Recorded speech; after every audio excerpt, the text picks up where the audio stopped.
நாமத்திற்கு மகிமை உண்டாகட்டும். கர்த்தர் நல்லவர். உங்க எல்லாரையும் இந்த நாளில் பார்க்கறதுலே மிகுந்த சந்தோஷம். ஒரு வசனத்தை நாம் வாசிப்போம். ரோமர் 4வது அதிகாரம் 11 12 வரைக்கும். ரோமர் 4வது அதிகாரம் 11ஆம் வசனத்திலிருந்து 12ஆம் வசனம் வரைக்கும் சேர்ந்து வாசிப்போம். மேலும் விருத்த சேதனம் இல்லாத காலத்தில் அவன் விசுவாசத்தினாலே அடைந்த நீதிக்கு முத்திரையாக விருத்த சேதனமாகிய அடையாளத்தை பெற்றான். விருத்த சேதனம் இல்லாதவர்களாய் விசுவாசிக்கிற யாவருக்கும் நீதி எண்ணப்படும் பொருட்டாக அவர்களுக்கு அவன் தகப்பனாய் இருக்கும்படிக்கும் விருத்த சேதனத்தை பெற்றவர்களாய் மாத்திரமல்ல, நம்முடைய தகப்பனாகிய ஆபிரகாம் விருத்த சேதனம் இல்லாத காலத்தில் அடைந்த விசுவாசமாகிய அடிச்சுவடுகளில் நடக்கிறவர்களுமாய் இருக்கிறவர்களுக்கு தகப்பனாய் இருக்கும்படி அந்த அடையாளத்தை பெற்றான். கண்களை மூடி ஜெபிப்போம். இரக்கமுள்ள நல்ல தகப்பனே, இந்த வசனத்திற்காக ஸ்தோத்திரம். பரிசுத்த ஆவியானவர் இந்த வார்த்தைகளை எழுதி கொடுத்தவர் நீர். இந்த நாளிலே எங்களோடு கூட இருந்து இந்த வார்த்தையின் ஆழங்களை நாங்கள் அறிந்து கொள்ளும்படி கர்த்தர் எங்களுக்கு உதவி செய்யும். எங்களோடு கூட பேசும். எல்லா கனநித்திரை நிர்விசாரத்தை இயேசுவின் நாமத்தினாலே இந்த இடத்தை விட்டு பிள்ளைகளுடைய சிந்தைகளை விட்டு நான் வெளியேற்றுகிறேன். இந்த நாளிலே கீழ்ப்படிதல் உள்ள இருதயத்தோடு கர்த்தருடைய வார்த்தையை கேட்க நாங்கள் எங்கள் வாழ்க்கையை சீரமைத்துக் கொள்ள கர்த்தர் எங்களுக்கு உதவி செய்யும். நீரே உயர்ந்தரும். இயேசுவின் நாமத்தை கேட்கிறோம் நல்ல பிதாவே, ஆமென். வருஷத்தினுடைய முதல் ஞாயிற்றுக்கிழமைக்கு வந்திருக்கிறோம். இந்த நாளில் உங்களோடு கூட என்ன வார்த்தையை பேச வேண்டும் என்று சொல்லி நான் ஜெபித்து தேவ சமூகத்தில் காத்து கொண்டிருந்த பொழுது கர்த்தர் ஒரு மனிதனை எனக்கு ஞாபகப்படுத்தினார். அந்த மனிதன் தான் இப்போ நம்ம வாசித்த வசன பகுதியில் இருக்கிற ஆபிரகாம். இந்த ஆபிரகாம் பற்றி நம்ம எல்லாருக்குமே தெரியும். ஆபிரகாம் இல்லாமல் யூத மார்க்கம் இஸ்ரவேல் என்கிற தேசமே இல்லை. இஸ்ரவேல் என்கிற தேசம் இல்லாமல் இயேசு என்பவர் யூதராஜ சிங்கமாய் யூத கோத்திரத்தில் பிறந்திருக்கவே முடியாது. அப்போ இரட்சகர் இந்த பூமிக்கு வந்து முழு மனுக்குலத்தையும் மீட்பதற்கு ஆதாரமாக இருந்த முதல் மனிதன் யாருங்க? ஆபிரகாம். ஆதாமேவால் படைக்கப்பட்ட முதல் மனுஷங்க. ஆனா வாக்குத்தத்தத்தின்படி இந்த காரியம் நடக்கும்னு சொல்லி தீர்மானத்துக்காக தேவன் அழைத்த மனுஷன் யாருங்க? பிரத்யேகமா ஆபிரகாம். இப்ப இந்த ஆபிரகாமை பற்றி பார்க்கும் பொழுது ஆபிரகாம் ரொம்ப ஒரு ஆபிரகாமுடைய ஸ்டோரியை, அவருடைய கதைக்களமே ரொம்ப டிஃப்ரெண்ட்டாக, ரொம்ப வித்தியாசமாக இருக்கும். கதைன்றதை விட அவருடைய சம்பவமே ரொம்ப வித்தியாசமாக இருக்கும். என்ன அப்படின்னா, வயசான காலத்தில் பிள்ளை பெற்றாரு. அதுக்கப்புறம் இந்த மாதிரி பல கதைகள் அவருடைய சம்பவத்தில் நம்ம வாசிக்கிறோம். அதில் ஒரு சில காரியங்களை நம்ம பார்க்க போகிறோம். இந்த ரோமர் 4வது அதிகாரம் 11 12 இருக்கிற வசனங்களை நம்ம தியானிக்கிறதுக்கு முன்னாடி நான் ஒரு சில காரியங்களை இந்த நாளிலே அந்த ஆபிரகாமை குறித்து நான் உங்களுக்கு சொல்ல போகிறேன். இப்போ ஆபிரகாமை கர்த்தர் அழைத்த நாளிலிருந்து அந்த வாக்குத்தத்தம் எல்லாம் நிறைவேறும் காலம் வரைக்கும் ஆபிரகாமுக்கு ஒரு விஷயம் அசைக்கப்படாத ஒரு விஷயமா இருந்ததுங்க. அது என்ன தெரியுங்களா? தேவன் மேல இருந்ததான விசுவாசம், நம்பிக்கை. அதனாலதான் அவருக்கு என்னன்னு பேருங்க? விசுவாசத்தின் தகப்பன். சொல்லுங்க, அவர் பேர் என்னது? விசுவாசத்தின் தகப்பன். அவருக்கு பேரே அதுதான். சோ இதுதான் அவருடைய புனை பெயர்னு வச்சுக்கலாம். அவருடைய சுபாவம் என்னவா இருந்தது? ஏன்னா எல்லாத்தையுமே விசுவாசத்துல தான் அந்த மனுஷன் என்ன பண்ணாரு? பெற்றுக்கொண்டார்.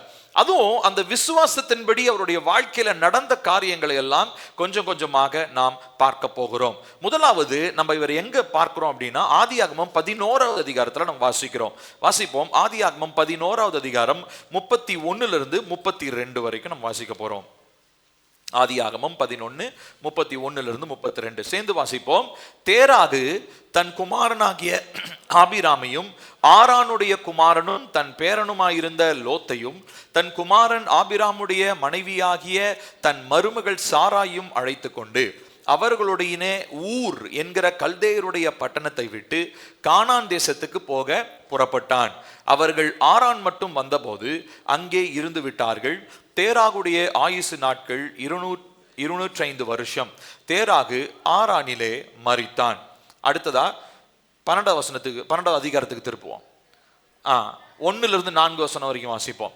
கர்த்தர் ஆபிராமை நோக்கி, நீ உன் தேசத்தையும் உன் இனத்தையும் உன் தகப்பன் வீட்டையும், சேர்ந்து வாசிப்போம், விட்டு புறப்பட்டு நான் உனக்கு காண்பிக்கும் தேசத்துக்கு போ. நான் உன்னை பெரிய ஜாதியாக்கி உன்னை ஆசீர்வதித்து உன் பேரை பெருமைப்படுத்துவேன். நீ ஆசீர்வாதமாயிருப்பாய், உன்னை ஆசீர்வதிக்கிறவர்களை ஆசீர்வதிப்பேன், உன்னை சபிக்கிறவனை சபிப்பேன், பூமியில் உள்ள வம்சங்கள் எல்லாம் உனக்குள் ஆசீர்வதிக்கப்படும் என்றார். கர்த்தர் ஆபிராமுக்கு சொன்னபடியே அவன் புறப்பட்டு போனான். லோத்தும் அவனோடே கூட போனான். ஆபிராம் ஆரானை விட்டு புறப்பட்ட போது 75 வயதுள்ளவனாய் இருந்தான். இப்போ இந்த ஆபிரகாம் தான் கர்த்தரால தெரிந்து கொள்ளப்படுற மனுஷன். ஆனா ஆபிரகாமுடைய அப்பா பார்த்தீங்கன்னா தேராகு, அவர் பேரு தேரா. ஸோ அவரை பற்றி ஒரு பெரிய ஒரு வரலாறுலாம் இருக்கு, அது நமக்கு இப்போ வேண்டாம். ஆனா இப்போ இந்த ஆபிரகாம் பற்றி பார்த்தீங்கன்னா இவர் எங்க இருந்து கிளம்புறாருன்னா ஊர் அப்படின்ற கல்தேயருடைய, அந்த ஊர் பேரே ஊர் தான், அந்த ஊர் பேரே ஊர், சரிங்களா? இப்போ அதனால தான் பார்த்தீங்கன்னா எபிரேய மொழிக்கும் அரமாயிக் எபிரேய மொழிக்கும் தமிழ் மொழிக்கும் நிறைய ஒருமைப்பாடுகள் இருக்கிறது. நிறைய ஒருமை கலாச்சாரத்திலும் மொழியிலும் நம்ம எபிரேய மொழிக்கும், நம்ம வேதாகம் எழுதப்பட்ட அரமாயிக் மற்றும் எபிரேய மொழிக்கும் தமிழ் மொழிக்கும் நிறைய ஒருமைப்பாடுகள் இருக்கிறது, நிறைய வார்த்தைகள் அந்த மாதிரி. சரி, இப்போ அதில் ஊர் அப்படின்றது ஒரு ஊர். இப்போ இந்த ஊர் அப்படின்ற தேசத்திலிருந்து கர்த்தர் என்ன பண்றாரு, இவங்களை கூட்டிட்டு வர்றாரு. ஆக்சுவலி தேவன் தான் இவங்களை கூட்டிட்டு வந்தாருன்னு வெளிப்படையா இல்லை, ஆனா தேவன் ஒரு நோக்கத்தோட ஆபிரகாமை பிரித்தெடுக்கணும்னு திட்டத்தோட ஊர்ல இருந்து என்ன பண்றாங்க, இவங்க கிளம்பி வராங்க. கிளம்பி வந்த உடனே அவங்க அப்பா அங்க இறந்துடுறாரு. ஆனா 12வது அதிகாரத்துல வாசிக்கிறோம், நம்ம எல்லாருக்கும் தெரிஞ்ச ஒரு வசன பகுதி, உன்னை ஆசீர்வதிக்கிறவங்களை ஆசீர்வதிப்பேன், உன்னை சபிக்கிறவங்களை சபிப்பேன். இதுதான் ஃபர்ஸ்ட் கர்த்தர் என்ன பண்றாருங்க, ஒரு வாக்குத்தத்தம் அப்படின்னு சொல்லி, அதாவது உடன்படிக்கை நிறைய பண்ணியிருக்கிறாரு. நோவாவின் உடன்படிக்கை, ஆதாமின் உடன்படிக்கை, இதெல்லாம் முன்னாடி இருக்குதுங்க. ஆனா வாக்குத்தத்தம்னு முதல்ல நம்ம கேள்விப்படுறது எங்க, இங்கதான் நம்ம கேள்விப்படுறோம். ஆபிரகாமுக்கு தான் கர்த்தர் சொல்றாரு. இப்போ இந்த வாக்குத்தத்தத்தை கர்த்தர் கொடுத்துட்டு என்ன பண்றாருன்னா 3 காரியங்களை விட்டு வர சொல்றாரு. பாருங்க, 1வது வசனம் 12:1, உன் தேசம், உன் இனம், உன் தகப்பன் வீடு. சொல்லுங்க, என்னதுங்க? உன் தேசம், உன் இனம், உன் தகப்பன் வீடு. திரும்ப சொல்லலாம், உன் தேசம், உன் இனம், உன் தகப்பன் வீடு. திரும்ப கொஞ்சம் நல்லா மனசுக்குள்ள உள்வாங்கிக்கோங்க. உன் தேசம், உன் இனம், உன் தகப்பன் வீடு. இப்ப பாருங்க, ஆபிரகாமுக்கு ஒரு ஐடென்டிட்டி, ஒரு அடையாளம் ஒன்று இருந்துச்சு. எங்க அப்பா, நான் யாரு, தேராகுடைய பிள்ளைங்க. எந்த ஊர்ல இருந்து வந்தீங்க? நாங்க ஊருன்ற ஊர்ல இருந்து வந்திருக்கிறோம். எங்க வந்திருக்கிறீங்க? நாங்க இந்த மாதிரி கானான் தேசத்துல செட்டில் ஆகிறதுக்கு வந்திருக்கிறோம். இப்படிதான் ஆபிரகாம் சொல்லியிருப்பார். ஆனா தேவன் முதல்ல இந்த வாக்குத்தத்தத்தை சொல்றதுக்கு முன்னாடியே, நான் உன்னை ஆசீர்வதிப்பேன் அப்படின்னு சொல்றதுக்கு முன்னாடியே ஃபர்ஸ்ட் எதை மாற்றணும்னு விரும்புகிறார்? ஆபிரகாமுடைய அடையாளத்தை மாற்ற விரும்புகிறார். அதனால உன்னுடைய ஊரு, அப்புறமா உன் தேசம், அதாவது உன் தேசம், உன் இனம், உன் தகப்பன் வீடு. நான் ஏற்கனவே உன் தகப்பன் வீட்டை மறந்து விடுன்னு நான் ஒரு நாள் ஒரு பிரசங்கம் பண்ணதுல பெரிய பிரளயமே ஆயிப்போச்சு. ஒருத்தங்க அதை தப்பா புரிஞ்சுக்கிட்டாங்க. என்னங்க இப்படி சொல்றீங்களே, இத்தனைக்கும் சொல்லியே தான் நான் சொன்னேன், நான் இந்த வார்த்தையை என்ன அர்த்தத்தோட சொல்றேன்னு புரிஞ்சுக்கணும்னு சொல்லி சொன்னேன். ஆனாலும் அவங்களுடைய செவிகளிலே ஏறல போல.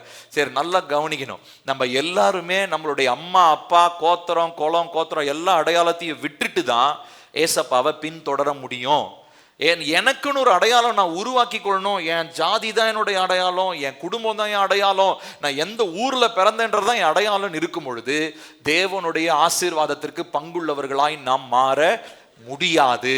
சரிங்களா? இதை நல்லா மண்டையில ஏத்திக்கோங்க இன்னைக்கு. சரி, இப்போ அது போகட்டும். இப்போ 3 காரியங்களை கர்த்தர் விட்டு வர சொல்றாரு. எதற்காக அப்படின்னா, ஆபிரகாமுக்குன்னு ஒரு விசேஷமான ஒரு லக்கை கர்த்தர் வைத்திருந்தார். ஒரு ஸ்பெசிபிக் டெஸ்டினி ஒன்று இருந்துச்சு. அந்த லக்கை போய் அவன் அடைய வேண்டும் என்று சொன்னால் அவனை பின்னுக்கு இழுக்கிற இந்த காரியங்கள் எல்லாவற்றையும் அவன் விட்டுவிட வேண்டியது அவசியம். அவனுக்கு அந்த காரியம்லாம் அவனுடைய அடையாளமாக இருக்க கூடாது. அவனை கர்த்தர் பிரித்தெடுக்க விரும்புகிறார். எபிரேயர் 11வது அதிகாரம் 8வது வசனம். நிறைய வசனங்களை சொல்ல போகிறேன், வேகமாக நீங்கள் கவனிக்க வேண்டும். எபிரேயர் 11:8 வாசிக்கிறோம். விசுவாசத்தினாலே, எபிரேயர் 11:8, விசுவாசத்தினாலே ஆபிரகாம் தான் சுதந்திரமாக பெறப்போகிற இடத்திற்கு போகும்படி அழைக்கப்பட்ட போது கீழ்ப்படிந்து தான் போகும் இடம் இன்னதென்று, கொஞ்சம் சத்தமா வாசிங்க, இன்னதென்று அறியாமல் புறப்பட்டு போனான். இப்ப அட்லீஸ்ட் யோனாவை கூப்பிடும் போது கூட கர்த்தர் சொன்னார், தம்பி நினிவேக்கு போடா அப்படின்னாரு. ஆனா ஆபிரகாம் பார்த்து என்ன சொல்றாரு, நான் கூப்பிடுறேன் வா. சரி, வந்துட்டாரு. ஐயா போ. எங்கய்யா? நான் போயிட்டே இரு, அவ்வளவுதான். எங்க? அதெல்லாம் கிடையாது. நான் காண்பிக்கும் இடத்திற்கு நீ போ. அவனுக்கு தெரியாது எந்த ஊருக்கு போக போறோன்னே தெரியாது, எந்த ஊர் அவனுடைய போய் இப்ப எங்க போய் செட்டில் ஆக போறோம்னு அவனுக்கு தெரியாது.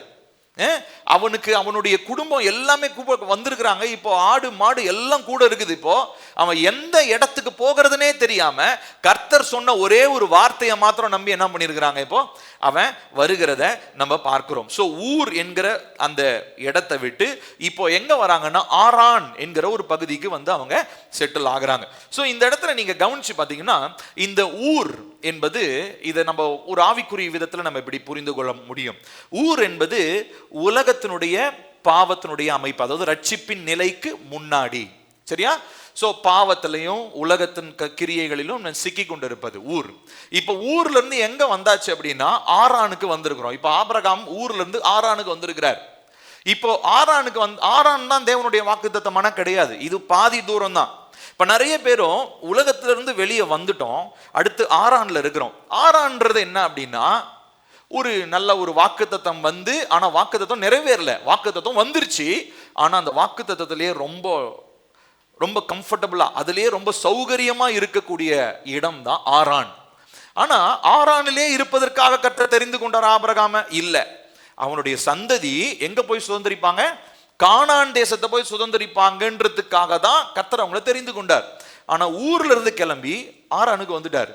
ஆரான்ல வாக்குத்தத்தம் மட்டும்தான் இருந்துச்சு, வேற எதுவுமே கிடையாது. கையில என்ன இருக்குது? எதுவுமே இல்லை.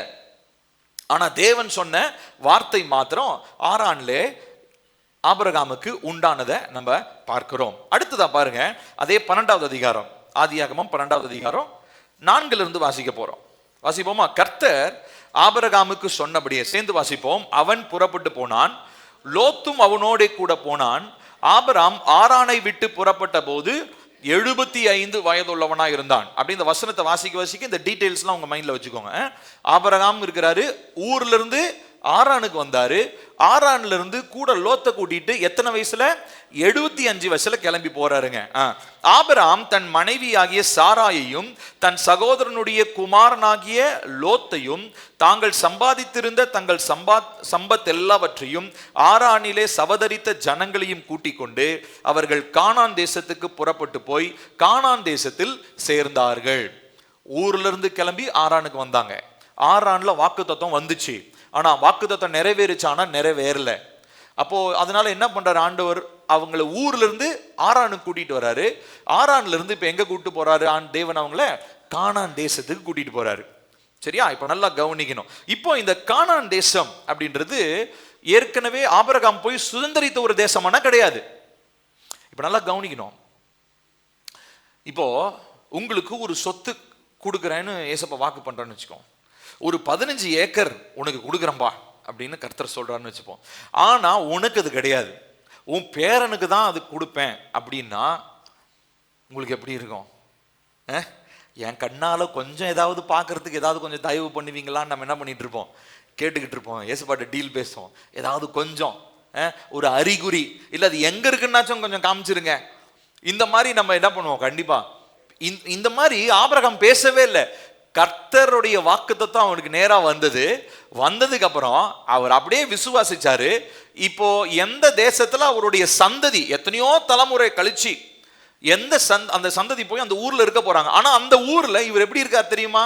ஒரு பரதேசியாக. அந்த ஊரு சொந்தம் பாராட்ட முடியாது. அந்த ஊருக்கு கர்த்தர் கூட்டிட்டு வந்துட்டார், அவ்வளவுதான். ஆனா எத்தனையோ தலைமுறைக்கு அப்புறம் தான் அவருடைய சந்ததி என்ன பண்ண போறாங்க? அதை சுதந்திரித்துக் கொள்ள போறாங்க. ஆனா அதுக்கு தேவை என்ன? ஊர்ல இருந்து ஆரானுக்கு புறப்படும் பொழுது தேவை என்ன? தேவையா இருந்தது என்ன? விசுவாசம். அடுத்தது ஆரானிலிருந்து கானானுக்கு வரும் பொழுது தேவைப்பட்டது என்னது? விசுவாசம், நம்பிக்கை. எது மேல? கர்த்தருடைய வாக்குத்தத்தத்தின் மேல ஒரு நம்பிக்கை. இப்போ என்ன நடக்குது அப்படின்னு சொல்லி பாத்தீங்கன்னா, இங்க வந்த உடனே இங்க ஆபிரகாமுடைய காரியத்துல ஒரு மாற்றம் ஒன்று ஏற்படுகிறது. என்ன அப்படின்னா நம்ம இங்க பார்க்கிறோம், ஒரு தாமதம் ஒன்று ஏற்படுகிறத நம்ம பார்க்கிறோம். அதை தான் நம்ம 13வது அதிகாரத்துல வாசிக்கிறோம். 13 அடுத்த பக்கம் திருப்புங்க. ஆதியாகமம் 13வது அதிகாரம் 5-7 வசனங்கள் சேர்ந்து வாசிப்போமா?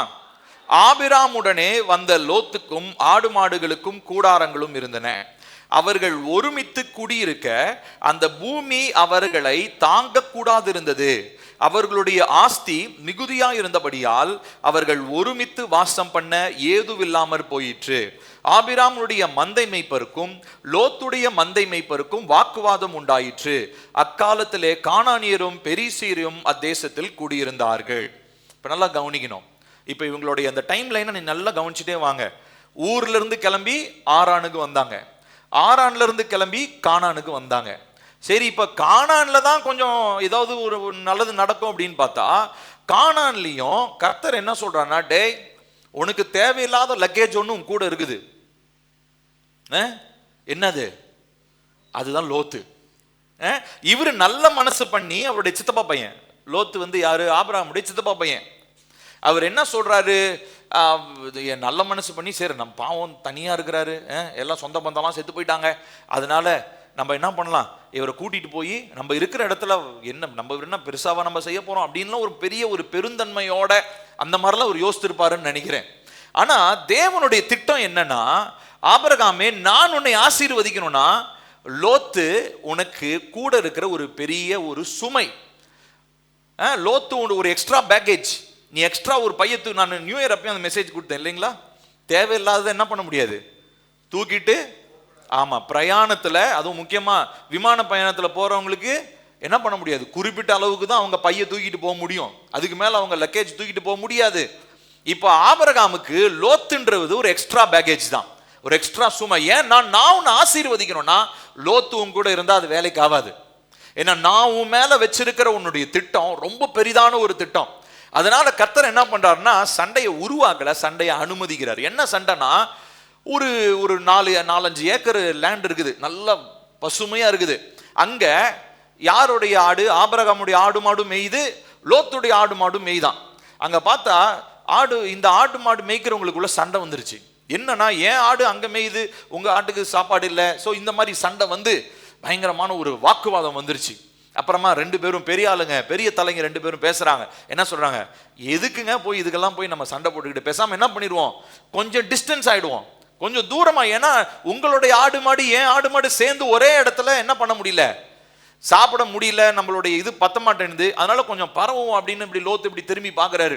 அப்படி பார்த்தா அந்த பக்கம் அந்த சோதோம் கொமோரா பக்கத்துல பார்க்கும்போது நல்லா பச்சை பசேன்னு இருக்குது. உடனே இவருக்கு என்ன ஆயிடுச்சுங்க, ஒரு யோசனை வருது.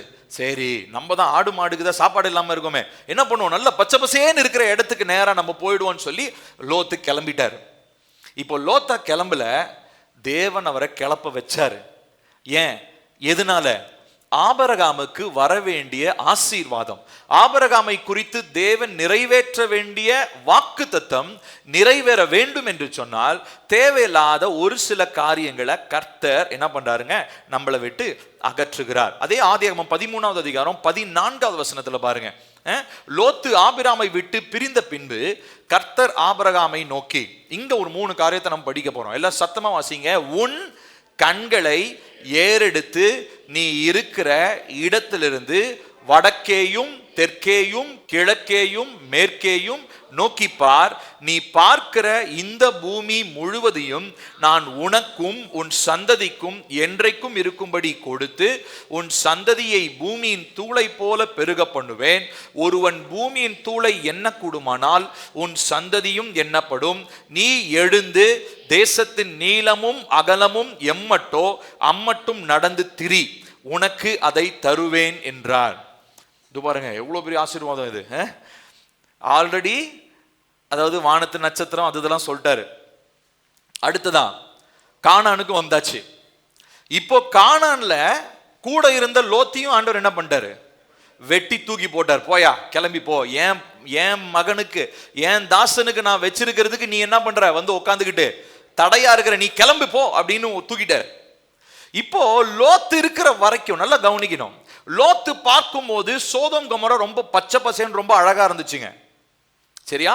இப்போ லோத்து போனதுக்கு அப்புறம் தான் கர்த்தர் ஒரு காரியத்தை சொல்றாரு. என்னன்னா, ஃபர்ஸ்ட் ஆஃப் ஆல் உன் கண்ணை நீ எடுத்து இப்படி ஏறெடுத்து நோக்கி பாருன்னா என்ன அர்த்தம், நல்ல தூரம் இருக்கு, உனக்கு கண்ணுக்கு எட்டன தூரம் என்னவோ அந்த தூரத்தை நீ பாரு ஃபர்ஸ்ட். இப்படி பார்க்க சொல்றாரு. இப்படி பார்த்துட்டு அப்புறமா என்ன சொல்றாருங்க, 14 வசனம், நீ இருக்கிற இடத்துல இருந்து வட எல்லா டைரக்ஷன், ஒரு டைரக்ஷன்ல.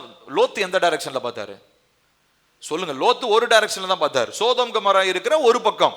ஆனா இப்ப தேவன் ஆபிரகாம்ட்ட என்ன சொல்றாரு? North east, north south west east எல்லா டைரக்ஷன் என்ன பண்ணுப்பா, கண்ணு கெட்டுன தூரம் வரைக்கும் பாரு, இந்த பக்கம் பாரு, இந்த பக்கம், இந்த பக்கம், பின் பக்கம், எல்லா பக்கமும் பாரு. அடுத்து என்ன சொல்றாரு? நீ பார்க்கிற இந்த பூமி முழுவதையும் நான் உனக்கும். எப்படிப்பட்ட ஒரு வாக்குத்தத்தம்! இதெல்லாம் அப்படியே அப்படியே மெய் சிலிர்த்து இருக்கும் ஆபிரகாமுக்கு. அப்பாடா அப்படின்னு மயங்கி விழுந்திருப்பாரு இந்த வார்த்தையை கேட்டோன்னு. ஏன்னா தேவனே பேசுகிறார், அவர் சொன்னதை நிறைவேற்றுகிற தேவன், அப்படிப்பட்ட தேவன் பேசுறார். இப்போ ஒரு விஷயத்தை நான் உங்களுக்கு இங்க நான் ரொம்ப முக்கியத்துவப்படுத்தி காண்பிக்க விரும்புகிறேன். என்னன்னா, இந்த லோத்து இருந்த வரைக்கும் ஆபிரகாமால 4 திசையிலையும் திரும்பி பார்க்க முடியல. 4 திசை அப்படியே தான் இருந்துச்சு. ஆனா லோத்து என்பவன் ஆபிரகாமுடைய கண்களுக்கு முன்பதாக இருந்த திரை போல இருந்தான். ஒரு வெயில், ஒரு ஸ்கிரீனு. இப்ப இங்க ஒரு ஸ்கிரீன் இருக்குது. இப்ப இந்த ஸ்கிரீனுக்கு அந்த பக்கம் இருக்கிற காரியத்தை நான் பார்க்கணும்னா அந்த ஸ்கிரீன் என்ன பண்ணணும்? நான் அகற்றணும், அதை விளக்கணும். அதை விளக்கினாதான் அதுக்கு அந்த பக்கம் இருக்கிறத நான் பார்க்க முடியும். இப்போ லோத்து ஒரு திரை மாதிரி, ஒரு ஸ்கிரீன் மாதிரி ஆபிரகாமுடைய ஆசீர்வாதத்திற்கும் ஆபிரகாமுக்கும் நடுவுல இருக்கிறார். அதனால கர்த்தர் அவர் என்ன பண்றாரு? ஏப்பா நீ விலகு, கொஞ்சம் ஒத்து மூவ் அசைட், விலகி போ. ஏன்னா ஏன் தாசனுக்கு வைத்திருக்கிற என்னுடைய ஆசீர்வாதத்தை நான் அவனுக்கு என்ன பண்ண போறேன்? அவனுக்கு நான் காண்பிக்க போறேன் அப்படின்னு சொல்றாரு. இப்ப பாருங்க, இங்க 3 காரியத்தை சொல்றாரு. உன்னுடைய கண்களை ஏறெடுத்து நோக்கி பார். So first lift up your eyes. அடுத்ததா லுக், பாரு, நோக்கி பார். அடுத்து 3வதா எல்லா எல்லைகளிலும் பாருங்க. 17வது வசனத்துல சொல்றாரு, எல்லா இடங்களுக்கும் நீ என்னன்னா எந்த இடம்லாம் பாக்குறியோ அங்கெல்லாம் என்ன பண்ணு? நடந்து திரி. ஜஸ்ட் வாக், வேற எதுவும் பண்ண வேணாம், நீ நடந்து மட்டும் போ அப்படின்னு சொல்றாரு. சோ இது எதற்கு அடையாளமாக இருக்குது அப்படின்னு சொல்லி பாத்தீங்கன்னா, ஒரு தரிசனத்தை, ஒரு புதிய காரியத்தை கர்த்தர் நமக்கு கொடுக்கணும்னு சொன்னா, புதிய காரியங்கள், தேவனுடைய புதிய பரிமாணத்தை நம்மளுடைய வாழ்க்கையில பார்க்கணும்னா, old things has to be removed. பழைய காரியங்கள் அகற்றப்பட வேண்டும். லோத்தை போல தேவையில்லாத உறவுகள் நம்முடைய வாழ்க்கையில என்ன பண்ணப்படணும்? வெட்டப்படணும். இல்லைன்னா வாக்கு பண்ணப்பட்ட தேசத்திற்குள்ளாக நம்ம நுழைய முடியாது. ஃபர்ஸ்ட் ஆஃப் ஆல் அதை பார்க்கவே முடியாது. ஒருவேளை ஊழியக்காரர் உங்களுக்கு சொல்லுவார், கர்த்தர் உங்களுக்கு பெரிய ஆசீர்வாதத்தை வச்சிருக்கிறாரு அப்படின்னு, நீங்க என்ன நினைப்பீங்க? இவருக்கு வேற வேலை இல்லை, எல்லாருக்கும் பாஸ்டர் இதே மாதிரி தான் சொல்லிட்டு இருக்கிறாரு. இல்லை ஒருவேளை நான் காணிக்க நிறைய கொடுக்கறனால என்ன சொல்றாரு போல, ஏதோ நல்லா இருப்பா அப்படின்ற மாதிரி ஏதோ அடிச்சு விடுறாரு போலன்னு நீங்க நினைச்சுக்கிறீங்க. சரி, அது ஓகே, ஏத்துக்கலாம். ஆனா அடுத்து பாஸ்டரோட சொல்ற விஷயம் சொல்றேன்னு வச்சுக்கோங்களேன், இந்த மாதிரி ஒரு உறவை நீ வெட்டிருப்பா, அது வேண்டாம்ப்பா அப்படின்னா அப்போ உங்களுக்கு கொஞ்சம் இடிக்கும். ஏன்னா பாஸ்டர் சொன்னது ஓகே, ஒரு வாக்கத்தை ஏதோ ஒரு வார்த்தையை ஆண்டவர் சமூகத்துல கேட்டு சொல்றாரு. ஆனா அடுத்த ஒரு சொல்றது கொஞ்சம் இடிக்குதுங்க, என்னால செட் ஆகாது. ஏன்னா அந்த ஃப்ரெண்ட்ஷிப் இல்லை அந்த ரிலேஷன்ஷிப், அந்த உறவு எனக்கு ரொம்ப முக்கியங்க அப்படின்னு நம்ம இருந்தோம்னா, மேற்கொண்டு இருக்கக்கூடிய கர்த்தருடைய ஆசீர்வாதத்தை நம்மளால பார்க்கலன்னா ஆசையே வராது. பார்த்தா தானே ஆசை வரும். ஏங்க நான் சொல்றது புரியுதுங்களா? ஒரு விஷயம் உங்களுக்குன்றதை நீங்க பார்த்துட்டீங்க, பார்த்ததுக்கு அப்புறம் அதுக்காக முயற்சி பண்ணுவீங்களா இல்லையா? முயற்சி பண்ணுவோம். ஸோ அப்போ நம்ம பார்க்காமலேயே ஆசீர்வாதத்தை, ஆண்டவரே எனக்கு ஆசீர்வாதம் தாங்க, நான் தரேன், ஆனா முதல்ல முன்னாடி இருக்கிற திரையை என்ன பண்ணு? ஸ்கிரீனை அகற்று. தேவையில்லாத லோத்தை நீ தூக்கி போடு. உன்னுடைய சுமையிலே நீயே ரொம்ப நடந்து போயிட்டு இருக்கிற, நீ நடந்து போறதுல இப்ப உன் கூட வர்றவங்களாம் உனக்கு தேவையில்லாத சுமை, அவங்கள உன் வாழ்க்கையை விட்டு அகற்று என்று சொல்லி கர்த்தர் ஆபிரகாமோடு பேசினார். இப்ப அதே தான் உங்ககிட்டயும் பேசுறார். இந்த புது வருஷத்துக்குள்ள நீங்க நுழையும் போது என்னென்னத்தை எக்ஸ்ட்ரா பேக்கேஜா தூக்கிட்டு வரீங்க? ஆண்டவர் ஊர்ல இருந்து ஆரானுக்கு கூட்டு வந்தார், ஆரான்ல இருந்து கானானுக்கு கூட்டு வந்தார். இப்போ கானான்ல இருக்கிறீங்க, கானான் இன்னும் சுதந்திரிக்கல. ஆனா கானான்ல சுதந்திரிக்க முடியாததுக்கு தடையா இருக்கிறது என்ன? லோத்து. லோத்தை வெட்டி தூக்கி போடு அப்படின்றார். ஸோ இவர் செஞ்சுட்டார். இப்போ அடுத்ததான் என்ன பண்றாருன்னு பார்ப்போம். இப்போ லோத்து அவரு லோத்து போயிட்டாரு. அதுக்கப்புறம் பெரிய சம்பவங்கள்லாம் நடந்தது. அதுக்கப்புறம் திரும்ப ஆண்டவர் ஆபிரகாம் கிட்ட வர்றாரு. ஏன்னா அவர் முதல்ல வாக்குத்தத்தம் பண்ணது என்ன அப்படின்னா, உன்னுடைய சந்ததியை நான் பெருக பண்ணுவேன். ஆனா பார்த்தா இப்போ பிள்ளைங்களே கிடையாது. வயசு, இவர் எத்தனை வயசுல கிளம்பினார்னு வாசிச்சோம்? 75. கரெக்ட், ஞாபகம் வச்சுக்கோங்க. 75. இப்போ 75ல ரொம்ப ஆல்ரெடி கிழவன் ஸ்டேட்ல ஆயிட்டாரு. இப்போ இந்த காலத்துல கர்த்தருடைய வாக்குத்தத்தம் வந்துட்டாரு, லோத்தை விட்டுட்டாரு. அதுக்கப்புறம் அதெல்லாம் நடந்து இப்போ கடைசியா ஒரு சூழ்நிலை ஒன்று வந்திருக்கு. என்னன்னா, ரொம்ப வயசான உடனே அவங்களுடைய மனைவி ஒரு ஆலோசனை சொல்றாங்க. யாரு? சாராள். என்னன்னா, சரி நமக்கு தான் பிள்ளை இல்லை, அதனால என்ன பண்ணுங்க, இந்த ஊர்ல நம்ம ஒரு அடிமை பெண், ஒரு ஸ்லேவ் கேர்ள் அவ இருக்கா இல்லையா, அவளை நீங்க என்ன பண்ணுங்க, நீங்க மணந்து கொண்டு அவள் மூலமாக பிள்ளையே உங்களுக்கு ஒரு சந்ததி, நம்ம நம்ம நம்ம சந்ததி, நம்மளுடைய பெயரை சொல்லுகிற ஒரு பிள்ளைய பெற்றெடுக்கிறதுக்கு அட்லீஸ்ட் அவளை கல்யாணம் பண்ணுங்க அப்படின்ன உடனே சரின்னு சொல்லிட்டு அங்க அதுவும் பெரிய பிரச்சனையாகி அதுக்கப்புறம் ஆபிரகாம் என்ன பண்றாரு, அந்த காரியத்தையும் கேட்கிறார். தேவன் இடத்துல ஆலோசனை கேட்கவே இல்லை. நல்லா கவனிக்கணும், வாக்கு பண்ணினவர் தேவன், அவர் எப்படியும் தருவாரு. ஆனா இவர் தேவன் இடத்துல போய் ஆலோசனை கேட்காம யாருகிட்ட ஆலோசனை கேட்கிறாரு? மனைவியினுடைய ஆலோசனை கேட்கிறார். வாசிப்போமா ஒரு பகுதி, ஆதியாகமம் 21வது அதிகாரம் 9-14 வசனங்கள். ஆதியாகமம் 21 9-14. பின்பு எகிப்து தேசத்தாலாகிய ஆகார் ஆபிரகாமுக்கு பெற்ற குமாரன் பரியாசம் பண்ணுகிறதை சாராள் கண்டு ஆபிரகாமை நோக்கி, இந்த அடிமை பெண்ணையும் அவள் மகனையும் புறம்பே தள்ளும், இந்த அடிமை பெண்ணின் மகன் என் குமாரனாகிய ஈசாக்கோடே சுதந்திரவாழியாய் இருப்பதில்லை என்றாள். தன் மகனை குறித்து சொல்லப்பட்ட இந்த காரியம் ஆபிரகாமுக்கு மிகவும் துக்கமாய் இருந்தது. அப்பொழுது தேவன் ஆபிரகாமை நோக்கி, அந்த பிள்ளையும் உன் அடிமை பெண்ணையும் குறித்து சொல்லப்பட்டது உனக்கு துக்கமாய் இருக்க வேண்டாம், ஈசாக்கினிடத்தில் உன் சந்ததி விளங்கும், ஆதலால் சாராள் உனக்கு சொல்வது எல்லாவற்றையும் கேள், அடிமை பெண்ணின் மகனும் உன் வித்தாய் இருக்கிறபடியால் அவனையும் ஒரு ஜாதியாக்குவேன் என்றார். ஆபிரகாம் அதிகாலையில் எழுந்து அப்பத்தையும் ஒரு துருத்தி தண்ணீரையும் எடுத்து ஆகாருடைய தோளின் மேல் வைத்து பிள்ளையும் ஒப்பு கொடுத்து அவளை அனுப்பிவிட்டான். அவள் புறப்பட்டு போய் பெயர்செபாவின் வனாந்தரத்திலே அலைந்து திரிந்தாள். போதும், இப்ப நல்லா கவனிக்கணும். இப்ப நான் சொன்னேன் இல்லைங்களா, இப்போ தேவையில்லாத ஆலோசனையை கேட்டு அடிமை பெண்ணை கல்யாணம் பண்ணி அவங்களுக்கு ஒரு பிள்ளை பிறகுறான், ஒரு மகன். அவன் பேர் என்னதுங்க? இஸ்மாயில்.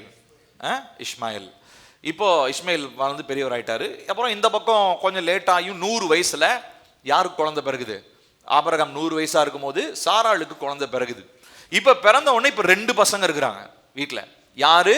அடிமை பெண்ணுக்கு பிறந்த இஸ்மவேல், அடுத்ததா வாக்குத்தத்தம் பண்ணப்பட்ட ஈசாக்கு.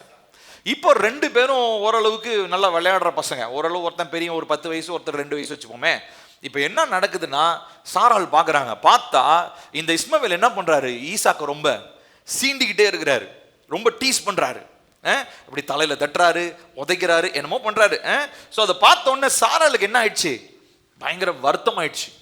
ஏன் இப்படி பண்ணீங்க அப்படின்னோடனே அவருக்கு எப்படி, ஏமா நீ சொல்லி தானமா நான் பண்ணேன் அப்படின்னா. பட் இப்போ திரும்ப பழிய சாராள் ஆபிரகாம் கிட்டே போடுறாங்க. உடனே ஆபிரகாம் போய் ஆண்டவர்கிட்ட கேட்கிறாரு, என்ன பண்றது அப்படின்னா, இந்த டைம் நீ உன் மனைவி சொல்றதை கேளுன்றார். அவங்க என்ன சொல்றாங்க, அந்த அந்த அந்த அடிமை பெண்ணையும் அவள் மூலமாய் பெற்றெடுக்கப்பட்ட இஸ்மவேலையும் நீ என்ன பண்ணிடுப்பா, அனுப்பி விட்டுரு அப்படின்றாரு.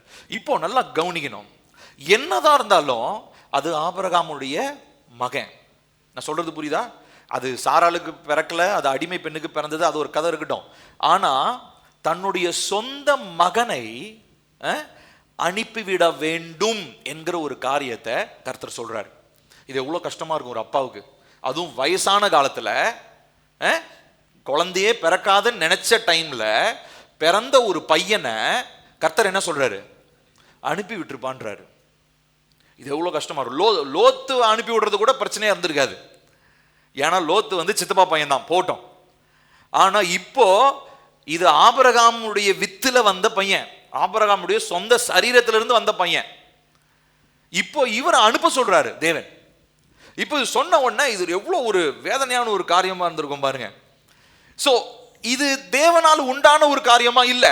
இஸ்மவேல் தேவனால் உண்டான வாக்குத்தத்தத்தின் பிள்ளை இல்ல, அது மாம்சத்தின் பிள்ளை. நீங்க ரோமர் எடுத்து படிச்சு பாத்தீங்கன்னா அப்போஸ்தலனாகிய பவுல் சொல்லுவார், இஸ்ரவேல் யாரு இஸ்மவேல் யாருன்னு சொல்லுவார். இஸ்ரவேல் வாக்குத்தத்தத்தின் பிள்ளை, இஸ்மவேல் மாம்சத்தின் பிள்ளை அப்படின்னுவார்.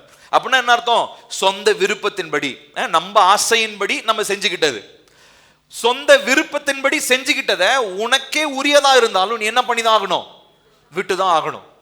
ஆபிரகாமுக்கு அது எவ்வளவு கடினமா இருந்திருக்கும் இல்லையா, எவ்வளோ, அது சொந்த பையன் தான் இருந்தாலும் அது எவ்வளோ ஒரு வேதனையான ஒரு காரியமா இருந்திருக்கும்.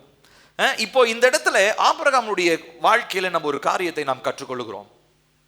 என்னன்னா, ஃபர்ஸ்ட் ஆஃப் ஆல் கர்த்தர் நம்மளுடைய வாழ்க்கையில் இந்த காரியங்களை, ஒரு சில காரியங்களை விட்டு விடு, அனுப்பு, உனக்கு தேவையில்லை, அது உன்னுடையதுதான், ஆனால் உனக்கு வேணாம் அப்படின்னா ஃபர்ஸ்ட் ஆஃப் ஆல் அது செய்யறதுக்கு ஒரு மனசு வேணும், ஒரு ஹானஸ்டி வேணும், ஒரு நேர்மை வேணும். ஆமாண்டவரே, நான் பண்ணது தப்பு தான், மாம்சத்தின்படி அவசரப்பட்டு பண்ணிட்டேன், தப்பு தான் அப்படின்னு சொல்லி ஏற்றுக்கொள்ளுகிற ஒரு மனப்பக்குவம். அடுத்ததா கர்த்தர் அதற்கு பதிலாக ஒரு தீர்வையும் கொடுக்கிறார். என்ன தீர்வு? இஸ்மவேல் அல்ல, ஈசாக்கே உன்னுடைய வாக்குத்தத்தத்தின் பிள்ளையாக இருக்க போறான் அப்படின்றதையும் சொல்யூஷன் கொடுக்கிறார். அதை ஏற்றுக்கொள்ளுகிற மனசு.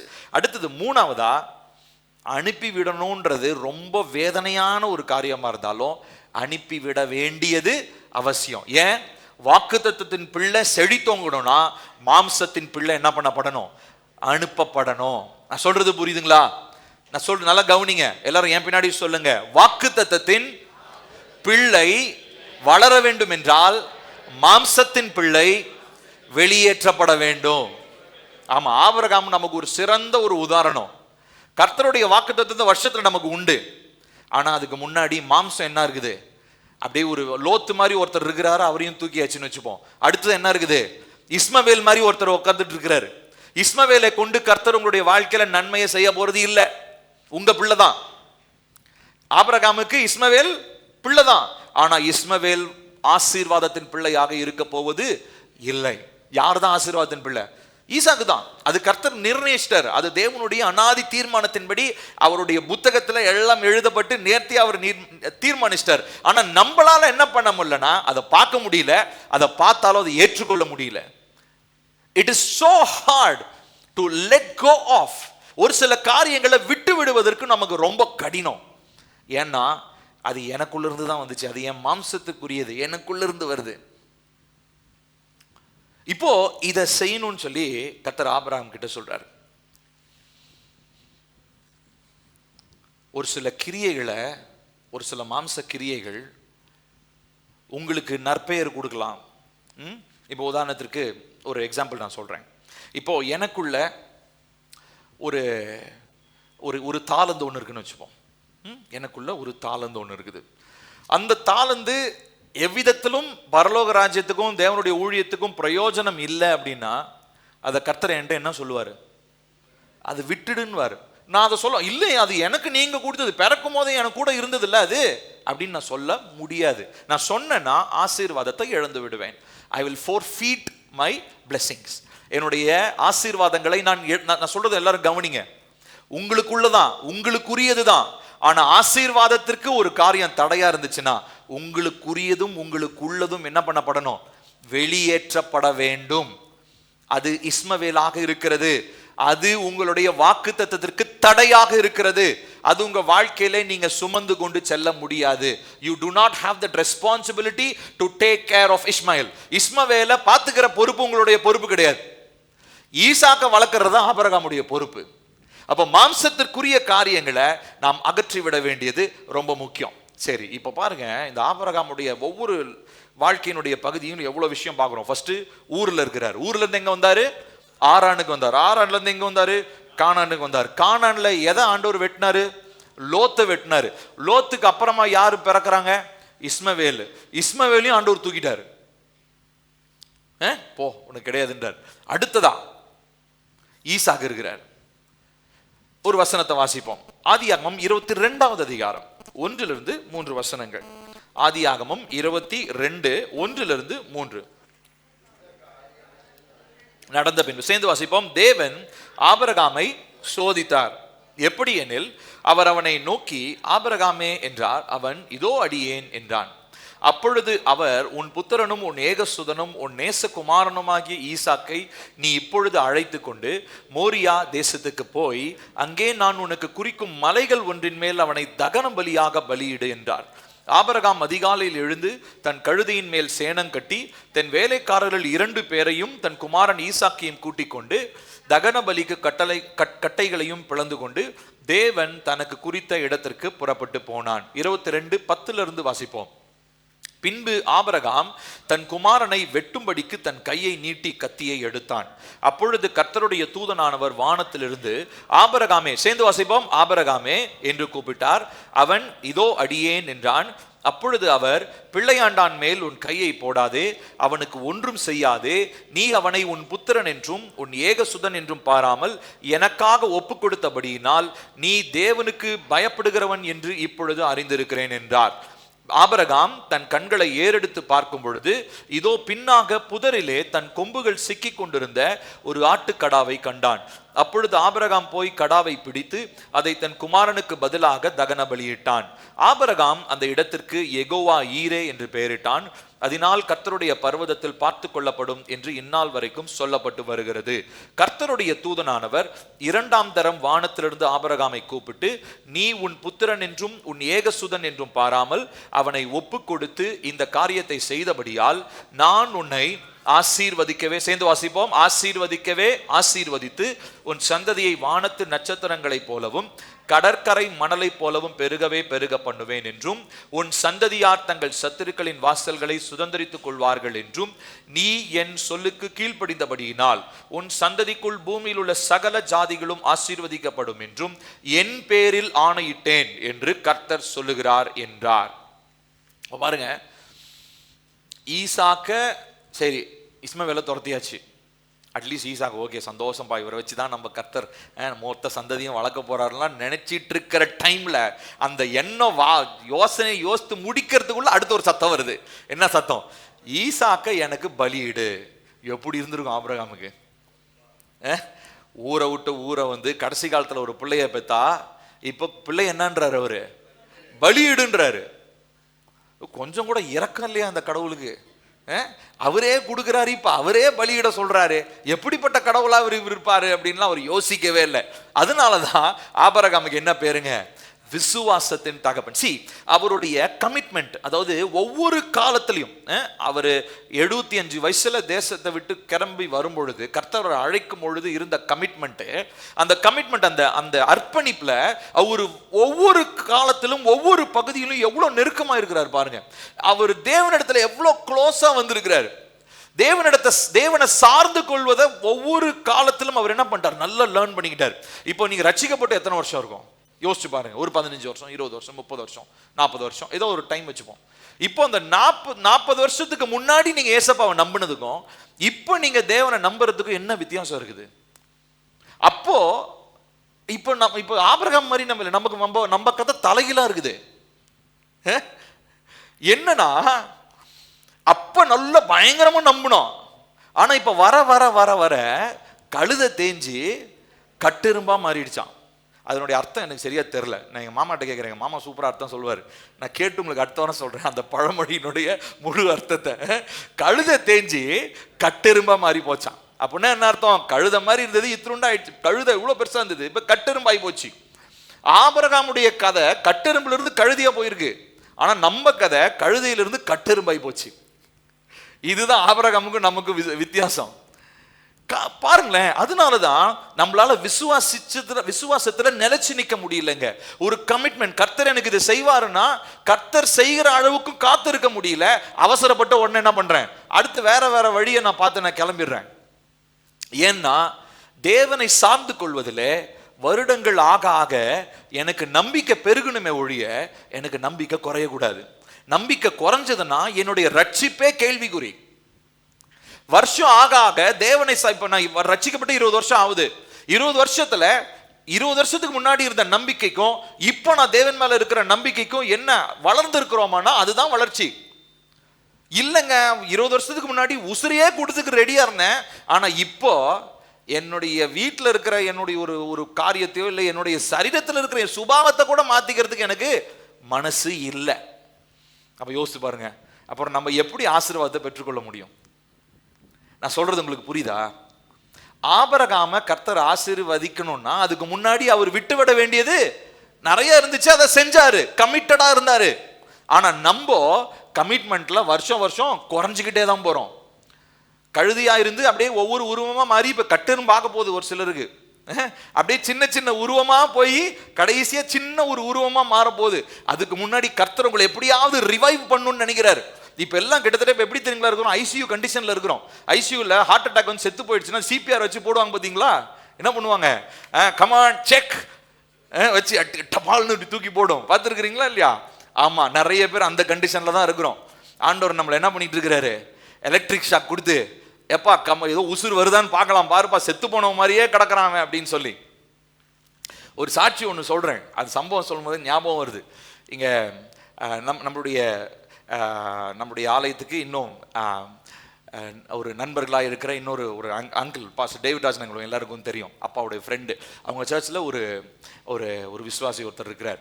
அவர் எப்படி தெரியுங்களா ரட்சிக்கப்பட்டார்? அவர் ரட்சிக்கப்படுறதுக்கு முன்னாடி அவர் இறந்துட்டார். சரிங்களா, ஹார்ட் அட்டாக் வந்து இறந்துட்டார். ஹார்ட் அட்டாக் வந்து இறந்து போனோன்னா அவர் ஹாஸ்பிட்டல் கூட்டு போகிறாங்க. அவங்க ஒய்ஃப் மட்டும் தான் ரட்சிக்கப்பட்டிருந்தாங்க. அவங்க வந்து அம்மாச்சியோட ஸ்டூடெண்ட். அவங்க இப்போ அவங்களுக்கு வந்து சின்ன வயசுலேருந்து நல்ல விசுவாசம் அவங்களுக்கு.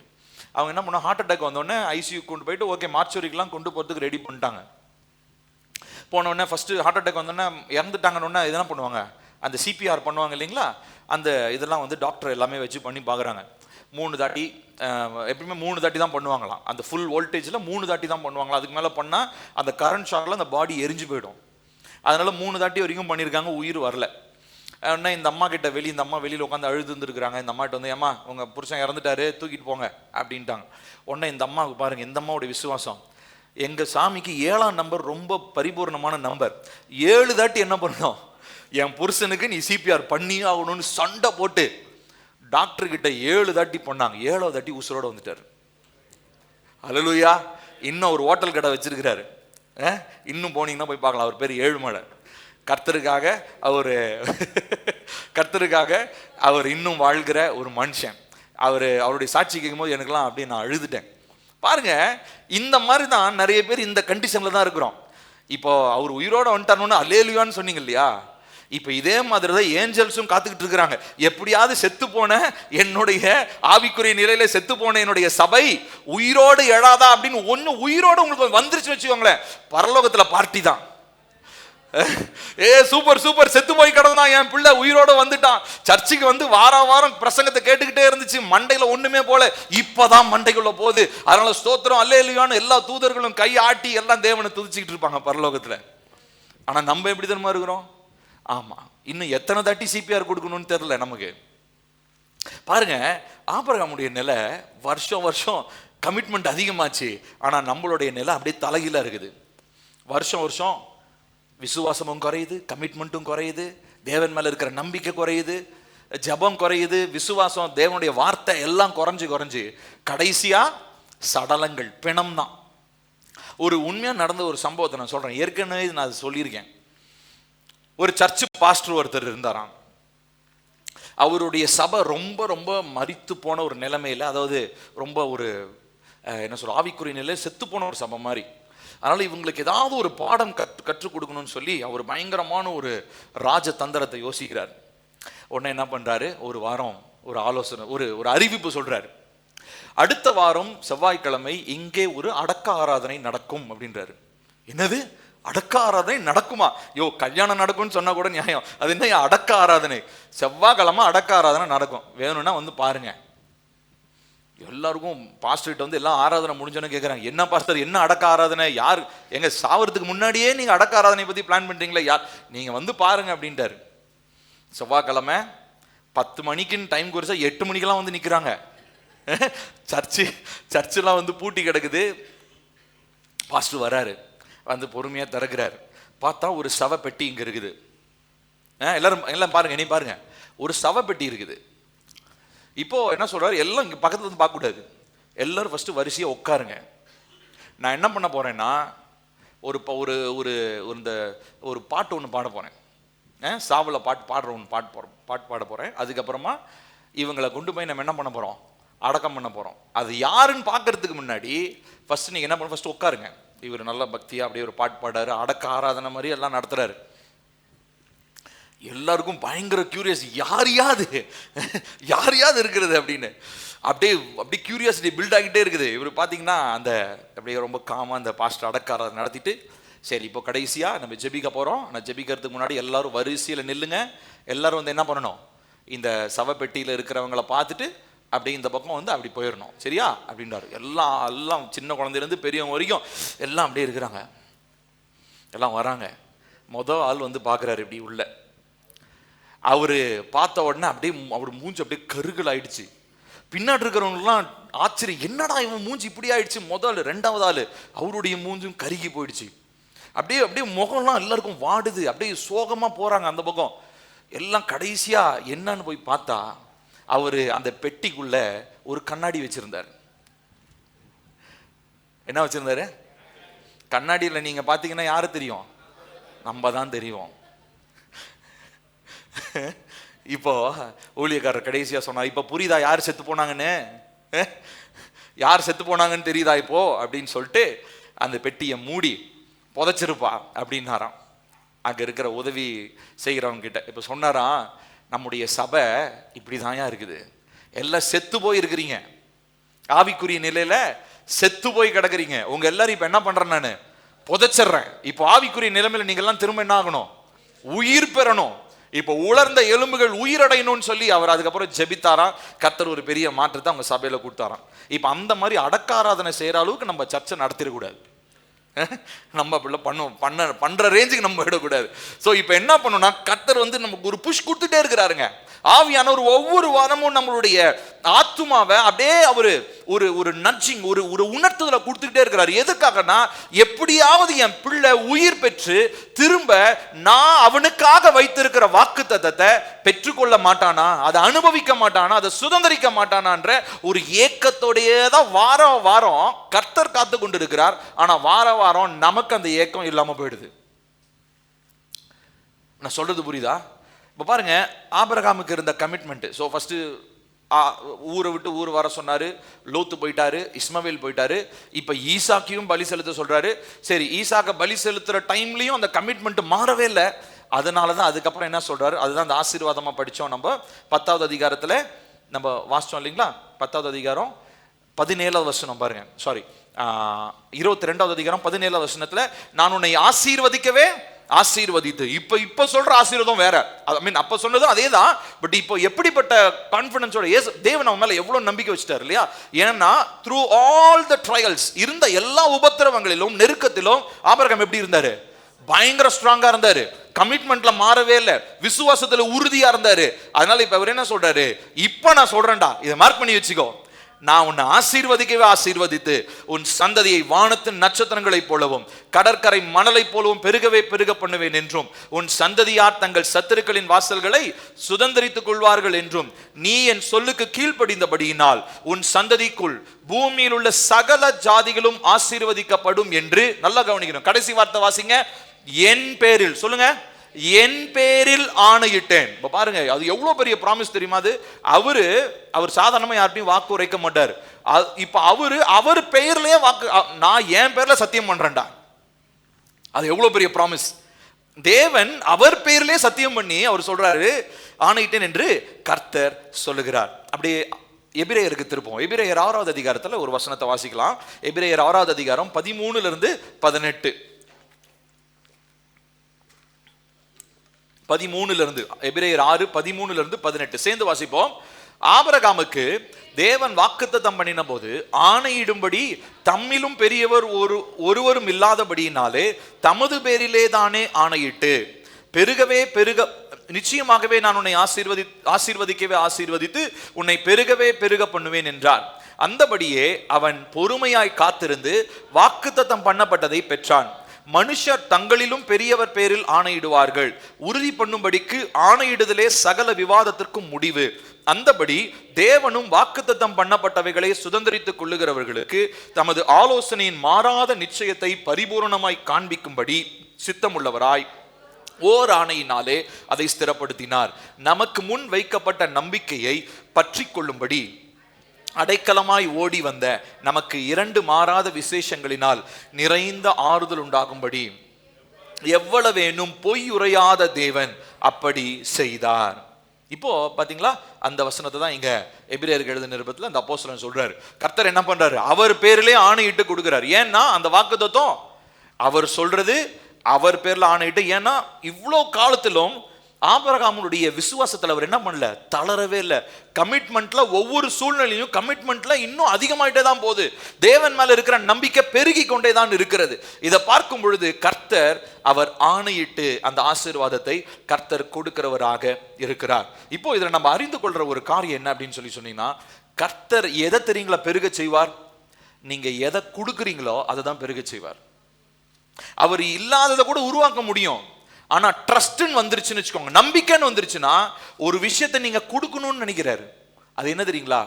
மனசார உங்களுக்கு இருக்கிறதான அந்த நம்பிக்கை, அந்த கமிட்மெண்ட்டை நீங்க கொடுத்துட்டீங்கன்னா அந்த கமிட்மெண்ட்டை அவர் மல்டிப்ளை பண்ணுவார். அதுதான் வாக்குத்தத்தமா மாறுகிறது. ஹல்லேலூயா. இப்போ வாக்குத்தத்தம் உங்களுக்கு வேணும்னா ஃபர்ஸ்ட் நீங்க தேவனுக்கு என்னத்தை கொடுக்கணும்? கமிட்மெண்ட். கமிட்மெண்ட்னா என்ன அர்த்தம்? என்னுடைய பொருத்தனை, நான் செய்கிற பொருத்தனைகள், என்னுடைய நேரம், நான் ஆண்டவரே நான் இதை கமிட்டடாக உங்கள் சமூகத்தில் நான் ஜெபிப்பேன், கமிட்டடாக உங்கள் வசனத்தை நான் வாசிப்பேன், கமிட்டடாக நான் ஆராதனைக்கு இந்த நேரத்தில் நான் வருவேன், கமிட்டடாக இந்த மாதிரி, அதாவது நான் வந்து ஒரு பொருத்தனை செய்கிறேன், இந்த காரியத்தை நான் செய்ய தவற மாட்டேன் அப்படின்னு நம்ம எப்போ கமிட்மெண்ட் கொடுக்குறோமோ அப்போதான் தேவன் அதை என்ன பண்ணுறாருங்க, பெருக செய்கிறார். கமிட்மெண்ட் இல்லாத இடத்துல பெருக்கம் கிடையாது. நான் சொல்றது நல்லா புரிஞ்சுக்கோங்க. நம்ம மனம் உவந்து கர்த்தருடைய காரியங்களுக்கு நம்ம கமிட் ஆகல அப்படின்னா நிச்சயமா நம்முடைய வாழ்க்கையில பெருக்கத்தை பார்க்க முடியாது. எல்லாரும் நல்லா கவனிங்க. இந்த வருஷத்தினுடைய முதல் ஞாயிற்றுக்கிழமையில இந்த வார்த்தை நல்லா உங்க மண்டையில ஏத்திக்கோங்க. இந்த வருஷத்துல எனக்கு பெருக்கம் வேணும். கர்த்தர் நமக்கு வாக்கு பண்ணியிருக்கிறார். ஏசாயா 54:2, உன்னுடைய எல்லைகளை விஸ்தாரமாக்க, எல்லாம் மல்டிப்ளிகேஷன் நல்லா தான் இருக்குது, பெருக்கம் நல்லா தான் இருக்குது. ஆனா கமிட்மெண்ட் இல்லை. நான் ஒப்பு கொடுத்து, நான் என் நேரத்தை, என்னுடைய காலத்தை, என்னுடைய பலனை நான் கர்த்தருக்கு நான் கொடுக்காம பெருக்கத்தை நான் எதிர்பார்க்க முடியாது. நிறைவாக ஒரு காரியத்தை வாசிச்சு நாம் முடிக்க போகிறோம்.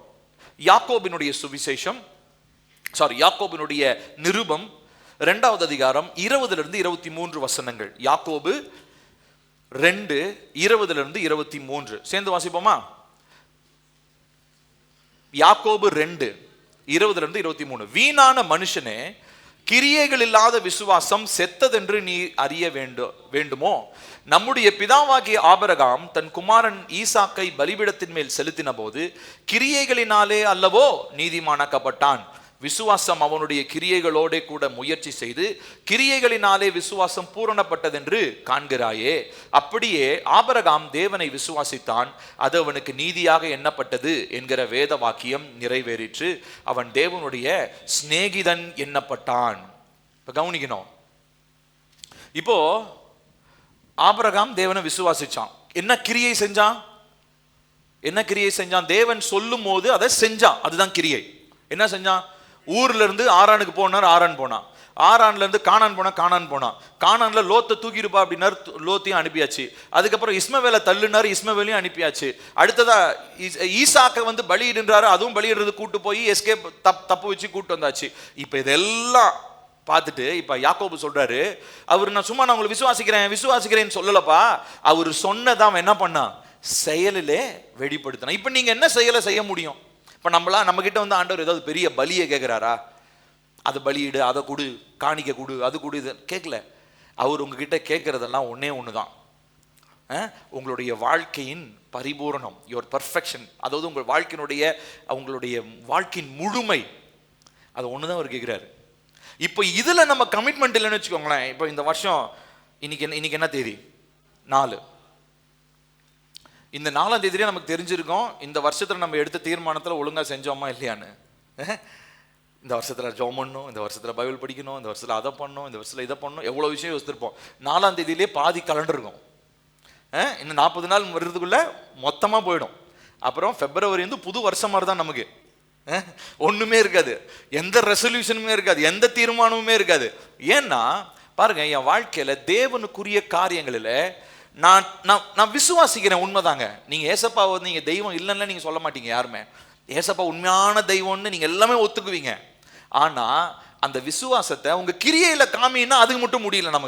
நம்ம கிட்ட பெரிய கிரியை எதிர்பார்க்கல. அவர் எதிர்பார்க்கிற கிரியையெல்லாம் என்னுடைய கமிட்மெண்ட், நான் அவருடைய சமூகத்திலே செலவழிக்கிற நேரம். இதுதான் நீங்க செய்யற கிரியை. நீங்க என்ன கிரியை செய்ய போறீங்க? ஏழைகளுக்கு போய் உதவலாம், அதெல்லாம் ஓகே. அதெல்லாம் தேவனுடைய அன்பை வெளிப்படுத்துறதுக்கு அதை செய்யறது. அதனால உங்க விசுவாசம் இதனுடைய கிரியைன்னு நீங்க நினைச்சுக்காதீங்க. விசுவாசத்தினுடைய கிரியைனா ஒன்னே ஒண்ணுதான், உங்க வாழ்க்கையின் முழுமையும் கர்த்தருக்கு அர்ப்பணிப்பது. நேரம் பொருட்டில்லாமல், காலம் பொருட்டில்லாமல், மனிதன் பொருட்டில்லாமல், உறவுகள் பொருட்டில்லாமல், தேவன் தான் எனக்கு முதன்மை நீங்க வரீங்க பாத்தீங்களா, அதுதான் கமிட்மெண்ட். அந்த கமிட்மெண்ட்டை தான் கர்த்தர் ஆசீர்வதிப்பார். அதுல தான் பெருக்கத்தை பார்க்க முடியும். அதை தான் இங்க யாக்கோபு என்ன சொல்றாரு, விசுவாசத்திலிருந்து வருகிற கிரியை என்று சொல்லுகிறார். நான் சொல்றது உங்களுக்கு புரியுதுங்களா? இப்ப விசுவாசனுடைய கிரியை என்னதுங்க? நீங்க என்ன கிரியை செய்ய முடியும்? உங்க வாழ்க்கையினுடைய அர்ப்பணம், the commitment that you give to God. என்ன கமிட்மெண்ட், என்ன அர்ப்பணத்தை கொடுக்குறீங்க நீங்க? நான் சொன்னதுதான், உங்களுடைய நேரம், உங்களுடைய காலம், உங்களுடைய பலன்.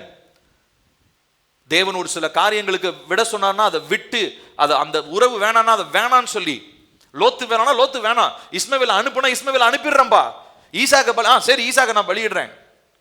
அங்க பாருங்க, அங்க கூட ஒரு விசுவாசத்தோட அந்த வசனத்தை கவனிச்சு பாத்தீங்கன்னா தெரியும். அவர் கீழே இருக்கிறவங்க கிட்ட, அந்த வேலைக்காரங்க கிட்ட சொல்றாரு, நானும் என் பையனும் மேல போய் பலி செலுத்திட்டு திரும்ப வருவேன்னு சொல்ல, வருவோம்ன்றாரு. அப்ப அவருக்கு என்ன நம்பிக்கைன்னா, பலி செலுத்திட்டாலும் திரும்ப ஈசாக்க என்ன பண்ணிடுவார் ஆண்டவர், உயிரோட எழுப்பி கொடுத்துருவாருன்னு அவருக்கு ஒரு நம்பிக்கை. பாருங்களேன், அந்த மனுஷன் மாதிரி முரட்டுத்தனமான நம்பிக்கை வேற யாருக்குமே கிடையாது. இப்போ நம்ம பெருசா அந்த மாதிரி பலியெல்லாம் நம்ம கிட்ட கேட்கல. ரொம்ப எளிமையான ஒரு காரியம் தான் நம்முடைய நேரம், நம்மளுடைய இருதயம், நம்முடைய வாழ்க்கை, நம்முடைய வாழ்க்கையின் அர்ப்பணிப்பு. இதுதான் நீங்க விசுவாசத்துல காண்பிக்கிற கிரியைகளாக இருக்கிறது. கடைசியாக ஒரே ஒரு வசனத்தை வாசிச்சு முடிக்க போகிறோம். 2 தீமோத்தேயு 1வது அதிகாரம் 12வது வசனம். 2 தீமோத்தேயு 1வது அதிகாரம் 12வது வசனம். சேர்ந்து வாசிப்போமா? எல்லாரும் எழுந்து நிற்போம், நாம் முடிக்க போகிறோம். எல்லாரும் எழுந்து நின்று இந்த வேதாகமத்தை உங்க கையில் எடுத்துக்கோங்க. எல்லாரும் எழுந்து 2 தீமோத்தேயு 1:12 சேர்ந்து வாசிப்போமா? அதின் நிமித்தம் நான் இந்த பாடுகளையும் அனுபவிக்கிறேன், ஆயினும் நான் வெட்கப்படுகிறதில்லை. ஏனென்றால் நான் விசுவாசித்திருக்கிறவர் இன்னார் என்று அறிவேன். நான் அவரிடத்தில் ஒப்பு கொடுத்ததை அவர் அந்நாள் வரைக்கும் காத்துக்கொள்ள வல்லவராய் இருக்கிறார் என்று நிச்சயத்தும் இருக்கிறேன். கண்களை மூடுவோம். தேவனை நோக்கி நாம் பார்க்க போகிறோம். தெய்வ சமூகத்தை நம்ம கேட்க போறோம். ஆபிரகாம் அவர் பெரிய விசுவாசத்துல பெரிய ஒரு ஜாம்பவான் தான். ஆனா ஆபிரகாம் மாதிரி பெரிய காரியங்கள்லாம் கர்த்தர் நம்மகிட்ட கேட்கல.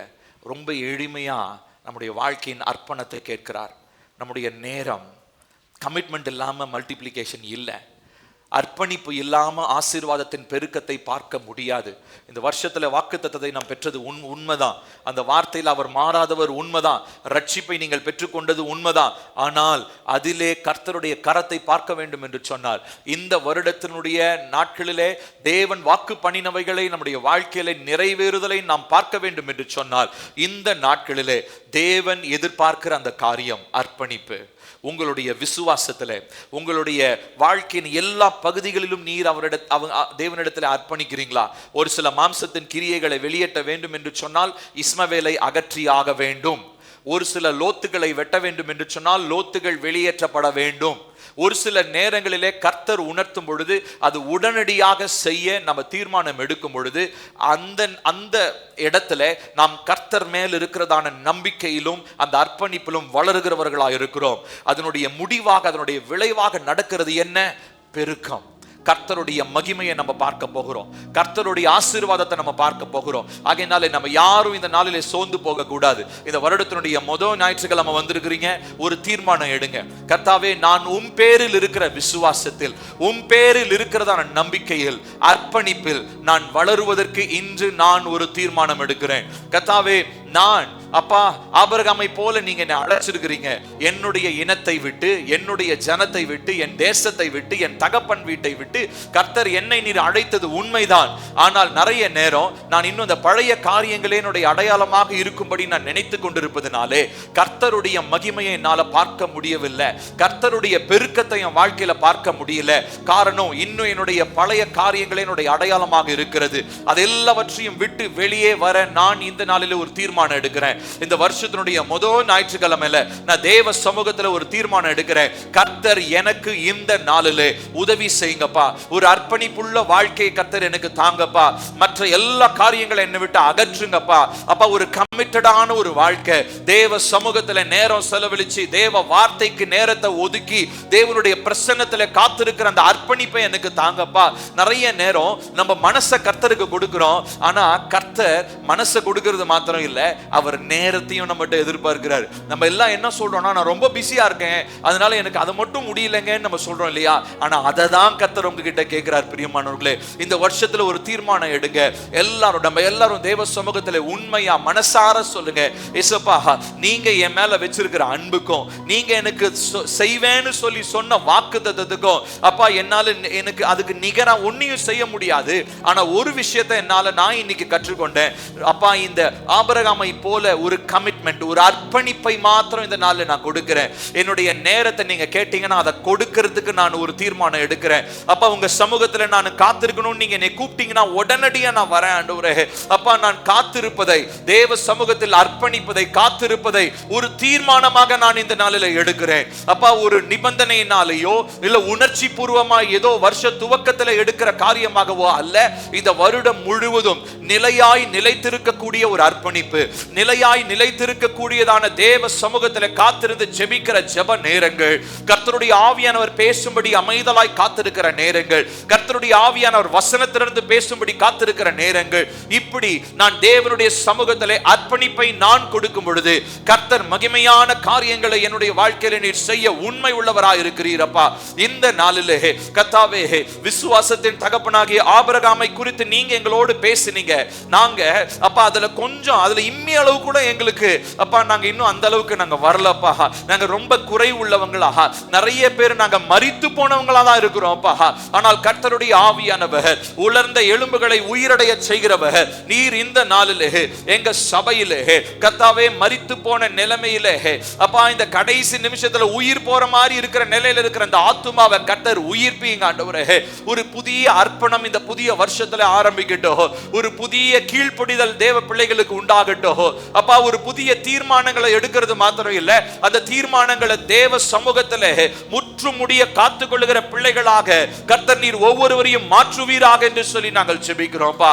இந்த நாளிலே எல்லா மாய்மானமான காரியங்களும் எங்களை விட்டு அகற்றும். மாம்சத்திற்குரிய காரியங்களை எங்களை விட்டு அகற்றும். நாங்கள் அகற்ற வேண்டிய லோத்துக்களை எங்களுக்கு காண்பீங்க. எங்களை விட்டு தள்ளிவிட வேண்டிய இஸ்மவேலை எங்களுக்கு காண்பீங்க. கர்த்தாவே, உமக்கு பிரியமில்லாத இடத்துல நாங்க இருப்போம்னா நீங்க சொல்ற இடத்துக்கு நாங்க வரணும் அப்பா. அப்பா, ஆரானை விட்டு கானானுக்கு வரும்படி சொன்னீங்கன்னா அதை உடனடியே நான் கீழ்ப்படியணும் ஆண்டவரே. கர்த்தாவே, நீர் சொல்லியோ கர்த்தாவே, நான் செய்யாமல் இருக்கிற காரியங்களுக்காக நான் இப்பொழுது மனம் வருந்துகிறேன். உண்மையா சொல்லுங்க ஏசப்பா. நீங்க நிறைய விஷயம் என்கிட்ட போன வருஷம் பேசி இருக்கிறீங்க, ஆனா நான் அதை செய்யாம விட்டுட்டேன். ஆனா இப்போ நான் அது ஒரு தீர்மானமா எடுக்கிறேன், நான் அதை செய்வேன். நீங்க சொன்ன வார்த்தையை நான் செய்வேன். நீங்க சொன்ன வசனத்துக்கு நான் கீழ்ப்படிவேன் அப்பா. நான் கீழ்ப்படியும் பொழுதுதான் அதுல ஆசீர்வாதம், நான் கீழ்ப்படியும் போதுதான் அதுல பெருக்கம், நான் அர்ப்பணிக்கும் போதுதான் அதுல நான் கர்த்தருடைய மகிமையும் மகத்துவத்தையும் நான் பார்க்க முடியும். ஆகையினால இந்த நாளிலே முழுவதுமாய் நான் தேவ சமூகத்தில் அர்ப்பணிக்கிறேன். கர்த்தாவே, இந்த நாளிலே இந்த வார்த்தையை கேட்டு தங்களை முழுவதுமாய் தேவ சமூகத்தில் உண்மையாய் அர்ப்பணித்த இருதயங்களை கர்த்தர் ஆராய்ந்து அறிந்திருக்கிறீர். உடைய பிள்ளைகளோடு நீர் பேசினதற்காக ஸ்தோத்திரம். தொடர்ந்து இந்த வார்த்தைகள் உடைய பிள்ளைகளுக்குள்ளாக இருந்து ஒலித்து கொண்டே இருக்கட்டும். கர்த்தருடைய ஆவியானவர் பேசப்பட்ட இந்த வார்த்தைகளை உடைய பிள்ளைகளுக்கு வருகிற நாட்கள்ல நினைப்பூட்டி கொண்டே இருங்கப்பா. அவங்க எந்தெந்த இடத்தெல்லாம் அர்ப்பணிப்பு தவறுகிற மாதிரி சூழ்நிலை வருதோ உடனடியாக ஆவியானவர் நீர் அவங்களுக்கு இந்த காரியங்களை உணர்த்துங்கப்பா. அப்பா, எங்க வாழ்க்கை பெருக்கத்தை நோக்கி போக வேண்டுமே ஒழிய ஒரு நாளும் அப்பா குறைவை நோக்கி அல்ல அப்பா. எங்களை குறைவுக்காக நீங்க எங்களை அழைக்கல, பெருக்கத்திற்காக தான் எங்களை அழைச்சிருக்கிறீங்க. நீர் பெருக்கத்தின் தேவன் தான். ஆகையினாலே நாங்க இந்த நாளிலே உங்க சமூகத்துல இந்த அர்ப்பணிப்பை நாங்க முழு மனசா நாங்க கொடுக்கிறோம்ப்பா. உங்க வார்த்தைக்கு நாங்க கீழ்ப்படிவோம். நீங்க உணர்த்துகிற காரியங்களுக்கு உடனடியா நாங்க கீழ்ப்படிவோம் என்கிற ஒரு தீர்மானத்தை எடுக்கிற இந்த தீர்மானத்தில் இந்த வருஷம் முழுசும் உண்மையா இருக்க, இந்த வருடத்தினுடைய கடைசியில குறைவுகளை அல்ல நிறைவுகளை பார்க்க, வெறுமனே ஏதோ கிருபையில மாத்திரம் வாழ்க்கை போச்சு அப்படின்றது மாத்திரம் இல்ல, நான் கீழ்ப்படிஞ்சேன் என்கிற பெருமையும் இல்ல, நான் உண்மையாலுமே அர்ப்பணிப்போட வாழ்க்கையில நான் கர்த்தருடைய மகிமையை பார்த்தேன் என்கிறதான ஒரு நிச்சயத்தோட அடுத்த புது வருஷத்துக்குள்ள நாங்கள் நுழையணும்ப்பா. இதுதான்ப்பா நீங்க எங்களுக்கு தந்த வார்த்தை, வாக்குத்தத்தம். அதுல நீங்க மாறாதவர். ஆபிரகாமை அழைத்த தேவன் நீர் மாறாதவராய் இருக்கிறீங்க, என்னையும் அழைத்த தேவன் நீர் மாறாதவராய் இருக்கிறீர். ஆபிரகாமை அழைத்த அதே தேவன் தான் நீங்க என்னையும் அழைச்சிருக்கிறீங்க. நாங்க வேற தெய்வத்தை கும்பிடல, நாங்க வேற தேவனை ஆராதிக்கல. ஆபிரகாமை பெயர் சொல்லி அழைத்த அதே தேவன் தான் எங்களுடைய தேவன். அதே எல்ஷடாய் எங்களுடைய எல்ஷடாய், அதே எபினேசர் எங்களுடைய எபினேசர். நாங்க இந்த நாளிலே உம்முடைய கரங்களிலே எங்களை முழுவதுமாய் அர்ப்பணித்து உமக்கு கீழ்ப்படிய, அர்ப்பணிப்போடு வாழ, விசுவாசத்திலும் நம்பிக்கையிலும் நாங்கள் பெருகுகிறவர்களாய் இருக்க கர்த்தர் எங்களுக்கு உதவி செய்யும். தடையெல்லாம் மாற்றும். உடைய நாம மாத்திரம் மகிமை அடையட்டும். இந்த வருடத்தினுடைய முதல் ஆராதனைக்கு வந்து இந்த நாளிலே உடைய பிள்ளைகள் இந்த வார்த்தையை கேட்டிருக்கிறாங்க.